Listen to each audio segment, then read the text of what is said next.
Hello everyone, welcome to our channel. In this video, I am going to dictate you Kailash Chandra Volume 1, Transcription number 1 at the speed of 80 word per minute. The transcription will start in next 10 seconds, so be ready for it. Start. Now, sir, honorable members will recall that the bill was introduced in the House of the People on the 2nd September 2003. It has had a long history, and in one form or another, it has been before the public since the end of 1949. In the statement of objects and reasons, the various stages through which the bill has passed since 1946 have been summarized, and I need not recapitulate on this occasion the circumstances in which the then Government of India took the decision in early 1946 to initiate an inquiry into the reforms of our company law. I would remind honorable members that between 1946 and 1948, the entire field of company law was carefully reviewed by two distinguished company lawyers who were appointed to recommend the broad lines on which the present act should be revised.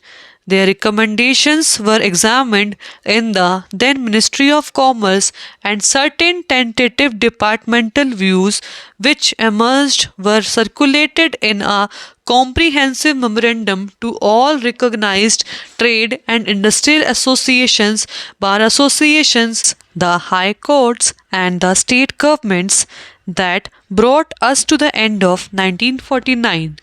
Many representations on this memorandum were duly received from chambers of commerce, trade and industrial associations, state government, and the general public. At the end of 2000, the Government of India appointed a committee under the chairmanship of Sri Bhabha to go into the entire question of the revision of the Companies Act with particular reference to its bearing on the development of trade and industry in this country. This committee examined a large number of witnesses in many parts of the country and submitted its report in March 2002.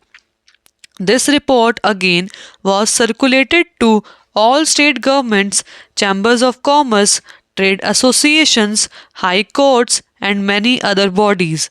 At the same time, a special officer was appointed in the Department of Economic Affairs, Ministry of Finance, to examine the report in the light of the views received from the interested public and to submit proposals to government for the revision of the present act. The bill now before the House is based largely on the recommendations of the Company Law Committee, modified in a few particulars. Honorable members will notice that so far as public relations go, the bill has covered adequate ground in a measure like Companies Bill, however, which covers the entire field of the operation of joint stock companies. The limits of consultation and discussion can never be exhausted, and I would like to inform honorable members that although the bill was introduced in Parliament over 7 months ago, our officers have been engaged throughout this period in further studies and informal discussions with the interest concerned, and on occasions I have also participated in such discussions. I have also given some further thought to some of the issues arising out of the bill, and I propose at the appropriate stage to bring before the Select Committee any changes in the provisions of the bill which seems to me to be worthy of consideration in the light of this further examination. Now, honorable members would have noticed that the bill contains 6 clauses and 12 schedules. I think it is probably one of the longest legislative measures in recent legislative history, but its size might be regarded as misleading unless I make a few comments.